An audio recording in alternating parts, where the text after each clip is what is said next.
প্রিয় শিক্ষার্থীরা, আজকে আমরা ইলেকট্রিসিটি অ্যান্ড ম্যাগনেটিজম অর্থাৎ তড়িৎবিদ্যা ও চুম্বকত্ব এই বিষয়টি শুরু করতে যাচ্ছি। তো ইতোমধ্যে তোমরা জেনে গেছো যে প্রথম বর্ষের সিলেবাস চেঞ্জ হয়ে গেছে। তো তোমাদের কখন ধরে বলা যায় না, যে কোনো সময় তোমাদের সিলেবাসও চেঞ্জ করে দিতে পারে। এখন দেখো এখানে 14টা অধ্যায়। ওরে বাবা, এতগুলা অধ্যায় পড়া লাগবে? 14টা অধ্যায় কি কোনো সাধারণ কথা? কিন্তু 14টা অধ্যায় কিন্তু এত বেশি পড়াও নাই। এগুলা সবই তোমরা ইন্টারমিডিয়েটে পড়ে আসছো, পড়লেই দেখবা যারে এগুলো তো পড়ছিলাম এখন ভুলে গেছি।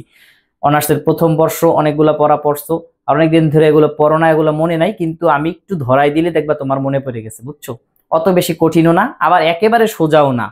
কিছু নতুন জিনিস আছে, সেগুলো তো আমি তোমাদেরকে বলবোই। তো তড়িৎবিদ্যা চুম্বকত্বের ইংরেজি করলে দ্বারা ইলেকট্রিসিটি এন্ড ম্যাগনেটিজম। এই ইংলিশ টার্মগুলা সাথে সাথে তোমরা আমার সাথে সাথে পড়বা, হ্যাঁ? বই থেকে দেখে নিবা। কারণ মনে করো তুমি পদার্থবিজ্ঞান পড়ে বাহিরে গেলা, কিংবা মাস্টার্স একটা কোনো পাবলিক ইউনিভার্সিটি থেকে করলা, তখন তোমার ইংরেজি লাগবে। তুমি এখন বাংলা ভার্সনে পড়ছো, তার মানে তোমার ইংরেজি পড়া লাগবে না এমন না, ইংরেজি ভার্সনটা খুবই জানা প্রয়োজন। তা আমরা শুরু করি যে 1 নাম্বার অধ্যায়টাই হবে আমাদের তড়িৎ আধান, এর ইংরেজি কি? Electric charge. 2 নাম্বারে আছে তড়িৎ ক্ষেত্র, এর ইংরেজি হবে কি? Electric field. 3 নাম্বারে গসের সূত্র, ইন্টারমিডিয়েটে পড়ছো না? পড়ছো গসের সূত্র, গসেস ল। তারপরে তড়িৎ বিভব, ধারক ও পরাবিদ্যুৎ, পরাবিদ্যুতের ইংরেজি ডাইইলেকট্রিক, ধারকের ইংরেজি হচ্ছে তোমার ক্যাপাসিটর। 6 নাম্বার অধ্যায়ে প্রবাহ এবং রোধ, আর 7 নাম্বার অধ্যায়ে তড়িৎ বর্তনী। ওকে, তো এই দেখো এই 6 আর 7 এটা পড়ছে তোমার চলতড়িতের মধ্যে, হ্যাঁ?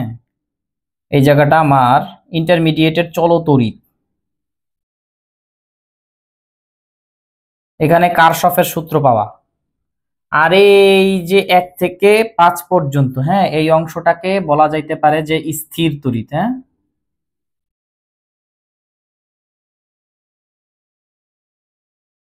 আর এরপর থেকে দেখো এখান থেকে শুরু হয়ে গেছে চৌম্বকত্ব, চৌম্বকের অনেক যুগলবন্দি। আর এই তাপ তড়িতের একটা ভিন্ন কনসেপ্ট, ঠিক আছে? এখানে দেখো চৌম্বক ক্ষেত্র, আম্পিয়ারের সূত্র, বায়োসাভার্ট সূত্র ইন্টারে পড়ে আসছো, তড়িৎ চৌম্বক আবেশ পড়ছো, ইলেকট্রোম্যাগনেটিক ইন্ডাকশন, তারপরে পদার্থের চৌম্বকত্ব, তড়িৎ চৌম্বক স্পন্দন। এই অধ্যায়টা একটু কম পড়ছো, যে ইলেকট্রোম্যাগনেটিক অসিলেশন। তোমরা আমরা মনে আছে বস্তুর ধর্ম তরঙ্গের মধ্যে স্পন্দন পড়ছিলাম, অসিলেশন। সেই অসিলেশনটা ছিল শব্দ তরঙ্গের। এবার আমরা এই যে ইলেকট্রোম্যাগনেটিক ওয়েভ, যেটা তড়িৎ চৌম্বক, এর স্পন্দনটাও আমরা এই জায়গায় পড়বো। এই স্পন্দন প্রত্যেক ইয়ারেই আছে। এই অসিলেশনটা খুবই গুরুত্বপূর্ণ, এবং দেখবা কোনো না কোনো সাবজেক্টের মধ্যে একটা অধ্যায় অসিলেশন। সুতরাং অসিলেশনের বেসিকটা খুব ভালোভাবে অর্জন করে নিব আমরা, হ্যাঁ? তো এই পরিবর্তী প্রবাহ এর নাম হচ্ছে AC. AC current, DC current, এগুলো তো তোমরা জানো, তাই না? তো এই ছিল তোমাদের এটা সম্পর্কে একটা সামগ্রিক ধারণা এবং অধ্যায়গুলোর পরিচিতি। এখন আমরা প্রথম অধ্যায়টা আসা শুরু করে দিই। আমাদের প্রথম অধ্যায় ইলেকট্রিক চার্জ বা তড়িৎ আধান। এই অধ্যায়টার মধ্যে আমাদের খুব বেশি কিছু পড়ার নেই। আছে কুলম্বের সূত্র। কুলম্বের সূত্র নবম দশম শ্রেণী থেকে পড়া শুরু করছো, তাই না? তো এটা নিয়ে আর কি বলবো, তাও বলি যে এই যে দুটি বিন্দু আধান, এরকম আধান, বিন্দু আধান, এর মধ্যে ক্রিয়াশীল বল, হ্যাঁ, আধান দ্বয়ের গুণফল, একটা মনে করো Q1 আর একটা হচ্ছে Q2, আর এদের মধ্যবর্তী দূরত্ব মনে করো R। তাহলে কুলম্বের সূত্র অনুযায়ী proportional Q1 Q2 divided by হচ্ছে আমার R², বুঝছো? তো এখন এই প্রপোর্শনাল চিহ্নকে উঠানোর জন্য একটা ধ্রুবক C আনলাম, Q1 Q2 divided by R²। এই C কে পরীক্ষা নিরীক্ষা করে দেখা গেছে যে C এর মান হচ্ছে 1/4 pi epsilon naught Q1 Q2 divided by R²। তো যদি পরীক্ষায় আসে কুলম্বের সূত্রটা, তাহলে এভাবে সুন্দর করে লিখে দিবা, হ্যাঁ? আর এই C এর একটা মান আছে, C সমান সমান 1/4 পাই ইপসাইলন নট সমান সমান 9 × 10⁹ এটা মনে রেখো, হ্যাঁ? তাহলে এই গেল কুলম্বের সূত্র। এবার আমাদের আরেকটা জিনিস আসে, সেটা হচ্ছে চার্জের কোয়ান্টায়ন। এই অধ্যায়ের একটা খুব গুরুত্বপূর্ণ জিনিস হচ্ছে চার্জের কোয়ান্টায়ন। চার্জের কোয়ান্টায়ন। চার্জের কোয়ান্টায়ন জিনিসটা কি? যে কোনো বস্তুতে যে চার্জ থাকবে সেই চার্জটা হচ্ছে ইলেকট্রনের যে চার্জ তার পূর্ণ সংখ্যার গুণিতক হইতে হবে, ভগ্নাংশ হইতে পারবে না। আরো স্পষ্ট হবে আমি যদি লিখি যে কোনো বস্তুতে চার্জ,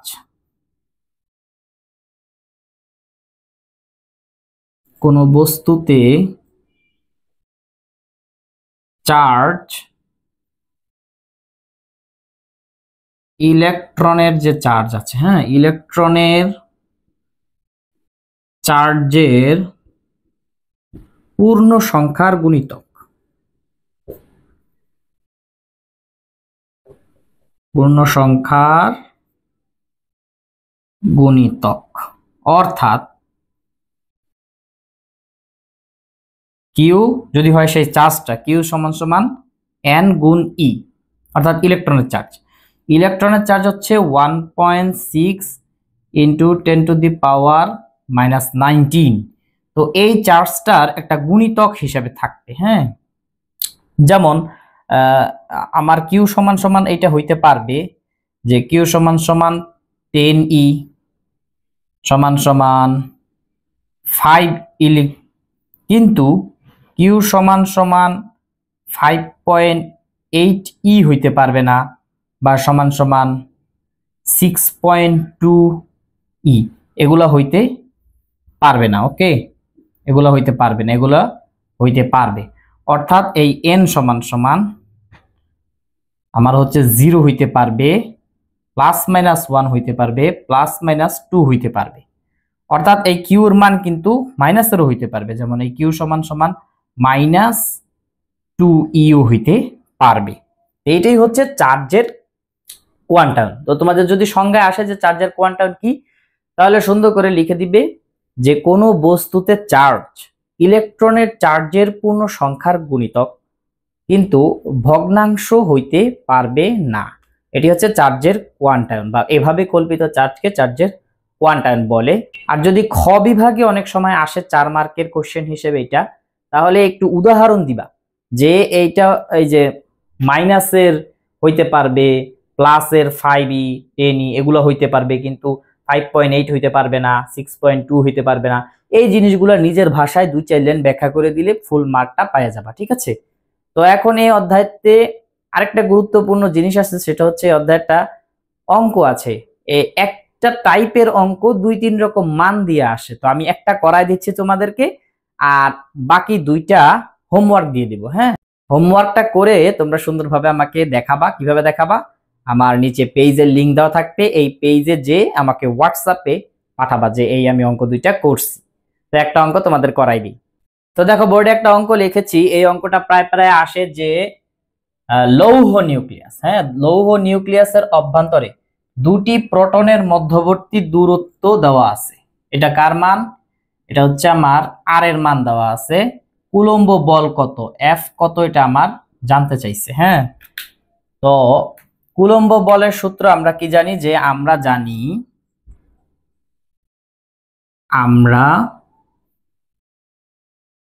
জানি F is equal to 1/4 pi epsilon naught q1 q2 divided by r square, তাই না? এই পাশে এভাবে টান দিবা। আমাদের দূরত্ব r দেওয়া আছে যে 4 × 10⁻⁻13 মিটার। ওকে, এবং আমাদের f কত সেটা জানতে চাইছে, f is equal to what। আর যে প্রোটনের ক্ষেত্রে আমরা q জানি, হ্যাঁ, প্রোটনের ক্ষেত্রে q সমান সমান 1.6 × 10⁻⁻19 কুলম্ব। ওকে, তো আমরা এই জায়গায় দেখো q1 q2, তাহলে q1 সমান সমান q2 সমান সমান q, তার মানে এইটাই 2বার বসাই দিতে হবে। তাহলে মানগুলো যদি বসাই দেই, f is equal to কিউর মান উপরে বসবে, তাই না? আর এই জায়গায় 1/4 পাই এপসাইলন নট এর মানটাও আমরা জানি, এই জায়গায় লিখে দিই 1/4 pi epsilon not is equal to 9 into 10 to the power 9। তাহলে মানগুলো যদি বসায় দেই তাহলে আমি পেয়ে যাব যে 1.6 into 10 to the power minus 19 গুণ 1.6 into 10 to the power minus 19 দুইবার।